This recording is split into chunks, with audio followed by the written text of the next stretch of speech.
आज मैं झूठ के बारे में बताऊंगी कि एक झूठ बोलने के लिए कई बार कितनी झूठ बोलनी पड़ती हैं और उसका भुगतान भी हमें भुगतना पड़ता है। और एक कहावत भी है कि भूखे की बावड़ावे लेकिन झूठे की नहीं बावड़ती।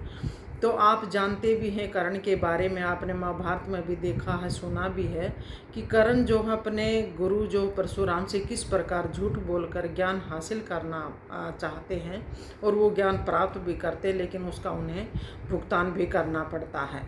कितना घातक सिद्ध होता है उनके लिए झूठ बोलना। तो कहा भी गया है कि झूठ बोलकर हासिल ज्ञान ज़्यादा दिन तक नहीं टिकता।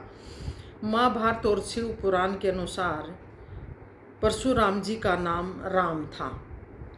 भगवान शिव के अनुसार उन्होंने अपना जो परशु नामक अस्त्र उन्हें देने के बाद ही उनका नाम परशुराम पड़ा था। तो परशुराम जी हिंदू धर्म के एक रक्षक भी थे और वो महान योद्धा के रूप में वह जाने जाते हैं। तो परशुराम एक योद्धा थे बेटा, और गुरु भी थे। महाभारत के समय भीष्म पितामह, द्रोणाचार्य और कर्ण उनके शिष्य थे।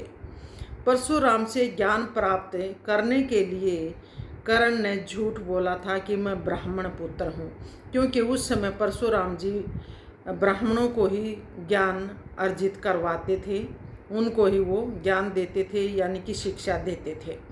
कर्ण परशुराम का झूठ बोलकर शिष्य बन गया और ज्ञान जो है वो हासिल करने लगा, परशुराम जी से ज्ञान प्राप्त करने लगा। एक दिन क्या होता है कि परशुराम जी कर्ण की गोद में सिर रखकर सो रहे थे।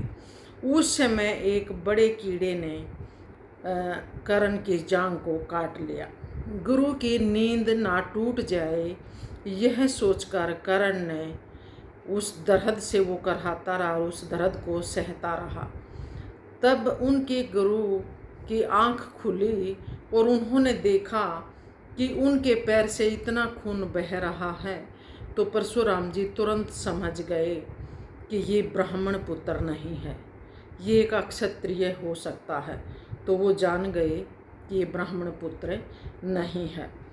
तो परशुराम जी ने क्रोधित होकर उन्हें श्राप दे दिया कि जो मेरे द्वारा जो विद्या तुम्हें सिखाई गई है, उस समय जब तुम्हें इसकी आवश्यकता पड़ेगी तो तुम इस विद्या को भूल जाओगे।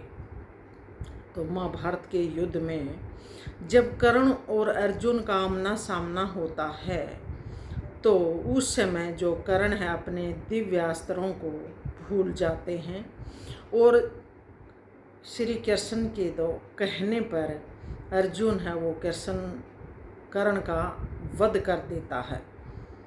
तो ये देख लिया बेटा कि झूठ बोलकर ज्ञान जो हासिल किया था उसका कितना भुगतान करना पड़ता है। तो कर्ण ने अपनी जान देकर उसका भुगतान करना पड़ा।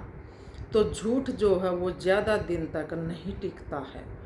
तो झूठ से प्राप्त किया गया ज्ञान जो हासिल उसने किया था कर्ण ने, तो समय पर वो काम नहीं आता है, क्योंकि उसके गुरु के द्वारा उसे जो श्राप दिया था तो उसको अपना जो है प्राण देकर वो अपना जो ज्ञान है बेटा, क्योंकि वो भूल जाते हैं तो उन्हें प्राण दंड मिलता है कर्ण को।